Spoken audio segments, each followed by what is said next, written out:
Italy کے شہر چینتو میں بھی محفل میلاد النبی کانفرنس کا انعقاد کیا گیا۔ اس موقع پر سرور کائنات کی بارگاہ میں گلہائے عقیدت بھی پیش کیے گئے، جبکہ علماء کرام نے سیرت النبی صلی اللہ علیہ وآلہ وسلم پر روشنی بھی ڈالی۔ تفصیلات جانیں گے اپنے نمائندے تنویر ارشاد سے۔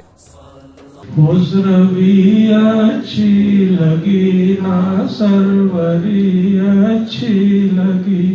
ربیع الاول کے مبارک مہینے کے حوالے سے اٹلی کے شہر چینتو دی فرارا میں محفل میلاد النبی صلی اللہ علیہ وسلم کانفرنس کا اہتمام کیا گیا، جس میں نعت خوانوں نے بارگاہ رسالت میں عقیدت کے پھول نچھاور کیے۔ کانفرنس میں صدر اسلامک سینٹر چینتو غلام رسول، عوامی تحریک پاکستان جنوبی اٹلی کے جنرل سیکرٹری طاہر محمود، مسجد کمیٹی ممبران امین بٹ، محمد اکرم اور دیگر نے علماء اکرام اور شرکاء کو خوش آمدید کہا۔ محفل میلاد کانفرنس سے خطاب کرتے ہوئے علامہ وقار احمد قادری نے کہا کہ رب کائنات نے نبیوں کے سردار حضرت محمد صلی اللہ علیہ وسلم کو اس دنیا میں ہمارے لیے رحمت للعالمین بنا کر بھیجا ہے۔ کانفرنس کے اختتام پر علامہ حافظ قاسم شہزاد رانجھا نے خصوصی دعا بھی کروائی۔ کانفرنس کے اختتام پر شرکاء کی دلکش کھانوں سے تواضع بھی کی گئی۔ کیمرہ ٹیم کے ساتھ تنویر ارشاد، 92 نیوز، اٹلی۔